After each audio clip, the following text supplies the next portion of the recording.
ಎಲ್ರಿಗೂ ನಮಸ್ಕಾರ. ಸ್ವಾಮಿ ಶರಣಂ ಅಯ್ಯಪ್ಪ ಶರಣಂ. ನಮ್ಮ ಯೂಟ್ಯೂಬ್ ಚಾನಲ್ಗೆ ಸ್ವಾಗತ ಸುಸ್ವಾಗತ. ಇವತ್ತು ನೀವು ಕೇಳ್ತಾ ಇರೋದು ಶಬರಿಮಲೆ ಸ್ವಾಮಿ ಅಯ್ಯಪ್ಪ ಅದ್ಭುತ ಅವತಾರ ಪುರಾತನ ಇತಿಹಾಸ.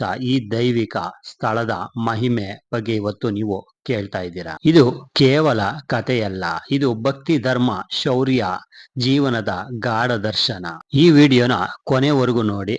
ಯಾರೆಲ್ಲ ಫಸ್ಟ್ ಟೈಮ್ ನನ್ನ ಚಾನಲ್ನ ನೋಡ್ತಾ ಇದ್ದೀರೋ ಈ ಚಾನಲ್ಗೆ ಸಬ್ಸ್ಕ್ರೈಬ್ ಮಾಡ್ಕೊಳ್ಳಿ, ಹಾಗೆ ಒಂದು ಲೈಕ್ ಬಟನ್ನ ಒತ್ತಿ. ಬನ್ನಿ, ನಮ್ಮ ಭಾರತದಲ್ಲಿ ಅತ್ಯಂತ ದೊಡ್ಡ ಯಾತ್ರಾ ಕ್ಷೇತ್ರಗಳಲ್ಲಿ ಇದು ಕೂಡ ಒಂದು, ಶಬರಿಮಲೆ ಸ್ವಾಮಿ ಅಯ್ಯಪ್ಪ. ಈ ಕೇರಳದ ಪತನಂತಿಟ್ಟ ಆಯುರ್ನಾಕುವ ಈ ಬೆಟ್ಟದ ಮೇಲೆ ತುಂಬಾ ಜನ ಭಕ್ತರು ಇಲ್ಲಿ ಬರ್ತಾ ಇರ್ತಾರೆ. ಅಯ್ಯಪ್ಪ ಸ್ವಾಮಿ ಇಲ್ಲೇ ಕೂತಿರೋದು. ಇಲ್ಲಿ ಅಯ್ಯಪ್ಪ ಸ್ವಾಮಿ ಈ ಪತನಂತಿಟ್ಟ ಬೆಟ್ಟದ ಮೇಲೆ ಒಂದು ಗೂಡಿನ ದೇವಸ್ಥಾನನ ಇಲ್ಲಿ ಕಟ್ಟಿದ್ದಾರೆ. ಈ ಬೆಟ್ಟಕ್ಕೆ ಬರಬೇಕು ಅಂತಂದ್ರೆ ಸುಮಾರು 40 ರಿಂದ 45 ಕಿಲೋಮೀಟರ್ ದೂರ ಆದ್ರೆ ಆಗತ್ತೆ. ಈ ಕಾಡುಗಳ ಮಧ್ಯೆಯಿಂದ ಎತ್ತರದ ಪರ್ವತಗಳು ಹತ್ತಿ ಮೇಲೆ ಬರಬೇಕಾಗತ್ತೆ.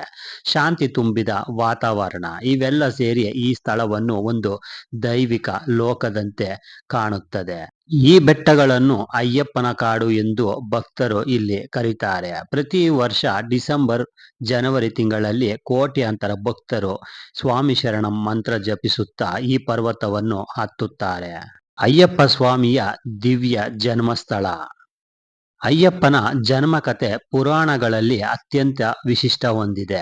ದೇವತೆಗಳು, ರಾಕ್ಷಸರು, ಮಾನವರು ಎಲ್ಲರೂ ಸಮಾನವಾಗಿ ಕಲ್ಯಾಣವಾಗಬೇಕೆಂಬ ಉದ್ದೇಶದಿಂದ ಭಗವಾನ್ ವಿಷ್ಣು ಮೋಹಿನಿ ರೂಪದಲ್ಲಿ ಪ್ರತ್ಯಕ್ಷನಾಗುತ್ತಾರೆ. ಆ ಮೋಹಿನಿಯೊಂದಿಗೆ ಮಹೇಶ್ವರ ಶಿವ ಸಂಯೋಗದಿಂದ ಒಂದು ದಿವ್ಯ ಪುತ್ರ ಜನಿಸುತ್ತದೆ. ಆ ಮಗುವೆ ಈ ಅಯ್ಯಪ್ಪ ಸ್ವಾಮಿ. ಧರ್ಮಶಾಸ್ತ್ರ ಅಂತ ಕೂಡ ಹೆಸರಾದ್ರೂ ಕರೀತಾರೆ. ಪಂಪಾ ನದಿಯ ದಡದಲ್ಲಿ ಚೀಲದಲ್ಲಿ ಕಂಡು ಬರುವ ಶಿಶು. ಅಯ್ಯಪ್ಪನ ದೈವಿಕ ಶಿಶುವನ್ನು ದೇವತೆಗಳು ಪಂಪಾ ನದಿಯ ತೀರದಲ್ಲಿ ಚೀಲದಲ್ಲಿ ಇಡುತ್ತಾರೆ. ಆ ಸಮಯದಲ್ಲಿ ಪಾಂಡಳಂ ರಾಜ್ಯದ ರಾಜಶೇಖರ ವರ್ಮ ಅರಣ್ಯಕ್ಕೆ ಭೇಟಿಗೆ ಹೋಗಿರುತ್ತಾರೆ. ಈ ಮಗು ಅವರಿಗೆ ಸಿಗುತ್ತೆ. ಮಗು ದಿವ್ಯ ಕಿರಣದಂತೆ ಹೊಳೆಯುತ್ತಿತ್ತು. ಕಂಠದಲ್ಲಿ ನವಮಣಿ ಇದ್ದುದರಿಂದ ರಾಜನು ಆ ಮಗುವಿಗೆ ಮಣಿಕಂಠ ಎಂದು ಹೆಸರಿಡುತ್ತಾರೆ. ರಾಜ ಮತ್ತು ರಾಣಿ ಆ ಮಗುವನ್ನು ದೇವರ ಕೊಡುಗೆ ಎಂದು ಸಾಕುತ್ತಾರೆ. ಮಣಿಕಂಠನ ಬಾಲ್ಯ, ಜ್ಞಾನ, ಧೈರ್ಯ ಮತ್ತು ಕರುಣೆ. ಮಣಿಕಂಠನು ದೊಡ್ಡವನಾಗುತ್ತಾ ಬಂದಂತೆ ಅವನಲ್ಲಿ ದೈವಿಕ ಗುಣಗಳು ಎಲ್ಲವೂ ಸ್ಪಷ್ಟವಾಗಿರುತ್ತವೆ. ನಾನಾ ಶಾಸ್ತ್ರಗಳ ಜ್ಞಾನ, ಅತ್ಯಂತ ಶೌರ್ಯ, ಧೀರತನ, ಕರುಣೆ, ಸತ್ಯಪ್ರಿಯತೆ, ಧರ್ಮ ಪಾಲನೆ ಇವೆಲ್ಲವೂ ಮಣಿಕಂಠನಲ್ಲಿ ಇರುತ್ತೆ. ಮಣಿಕಂಠನು ಯಾವುದಕ್ಕೂ ಹೆದರುವುದಿಲ್ಲ. ಪ್ರಾಣಿಗಳಿಗೆ ಕರುಣೆ, ಜನರಿಗೆ ಸಹಾಯ, ಅನ್ಯಾಯಕ್ಕೆ ವಿರೋಧ ಅವನ ಸಹಜ ಗುಣ. ರಾಣಿಯ ವಂಚನೆ, ಹುಲಿಯ ಹಾಲು ಬೇಕೆಂಬ ಕೂಗು.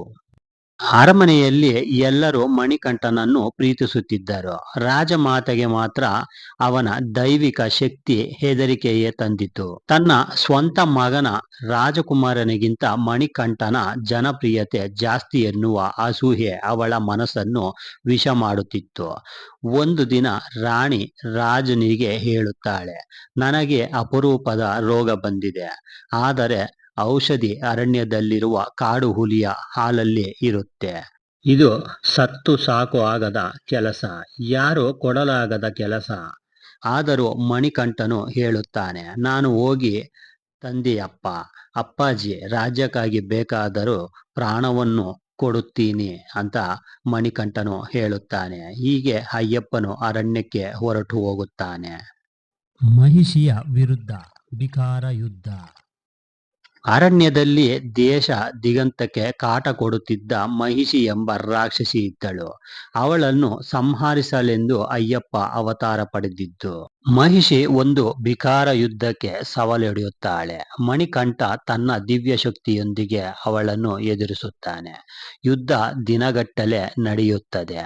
ಅಂತಿಮವಾಗಿ ಅಯ್ಯಪ್ಪನು ಮಹಿಷಿಯನ್ನು ಸಂಹರಿಸುತ್ತಾನೆ ಮತ್ತು ಅದರ ಮೂಲಕ ತನ್ನ ಜನ್ಮದ ದೈವಿಕ ಗುರಿಯನ್ನು ತೋರಿಸುತ್ತಾನೆ. ಹುಲಿಗಳ ಮೇಲೆ ವಾಪಸ್ಸಾಗುವ ಮಣಿಕಂಠ. ಯುದ್ಧ ಮುಗಿದ ನಂತರ ಅಯ್ಯಪ್ಪನು ರಾಜನ ಬಳಿಗೆ ಮರಳುವಾಗ ಅವನು ಹುಲಿಗಳ ಮೇಲೆ ಕುಳಿತು ಬರುತ್ತಾನೆ. ಹುಲಿಗಳು ಅವನ ಸೇವಕರು. ಅವನೊಂದಿಗೆ 100 ವ್ಯಾಘ್ರಗಳು ಬರುತ್ತವೆ.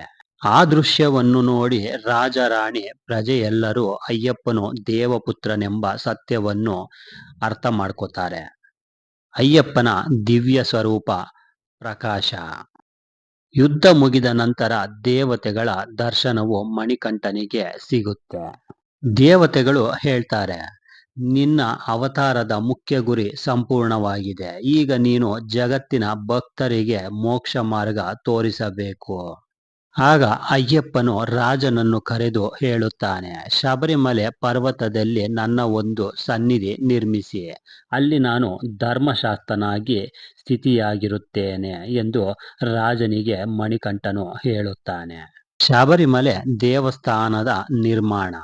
ರಾಜಶೇಖರ ವರ್ಮನು ದೇವತೆಗಳ ಮಾರ್ಗದರ್ಶನದಲ್ಲಿ ಪರ್ವತದ ಮೇಲಿರುವ ದಿವ್ಯ ಸ್ಥಳವನ್ನು ಆಯ್ಕೆ ಮಾಡುತ್ತಾರೆ.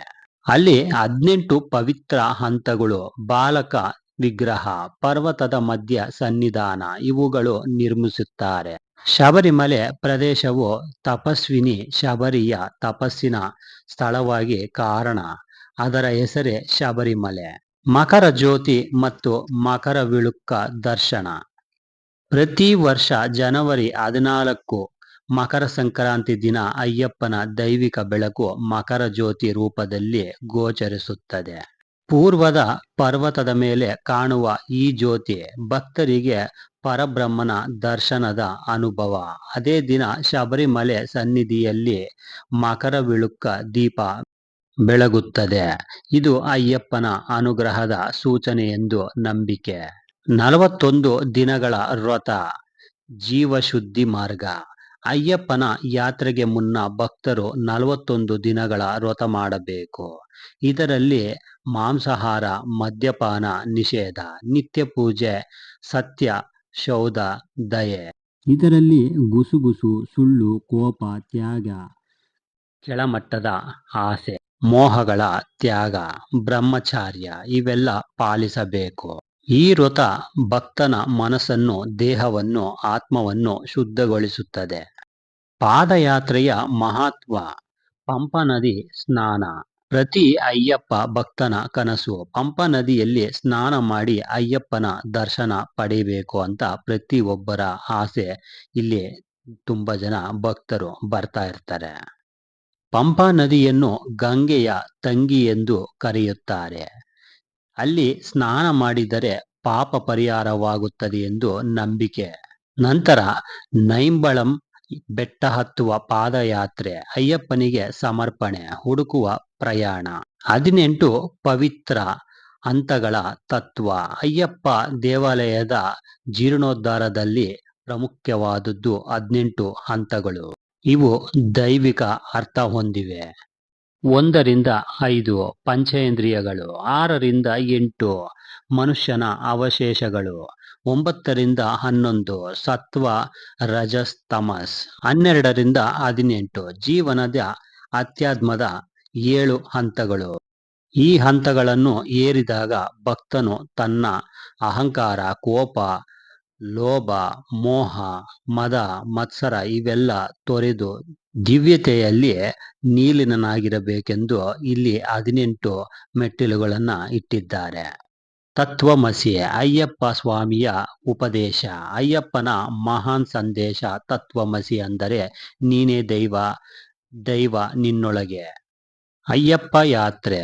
ಜಾತಿ ಭೇದ, ವರ್ಣ ಭೇದ ಇಲ್ಲ, ದುಡ್ಡು ದಾರಿದ್ರ್ಯ ಭೇದ ಇಲ್ಲ, ರಾಜ ಪ್ರಜೆ ಸಮಾನ, ಎಲ್ಲರೂ ಸ್ವಾಮಿ ಎಂದೇ ಕರೆಯಲ್ಪಡುತ್ತದೆ. ಸ್ವಾಮಿ ಸರ್ವಸ್ವನ್ ಎಂಬ ಸಂದೇಶ.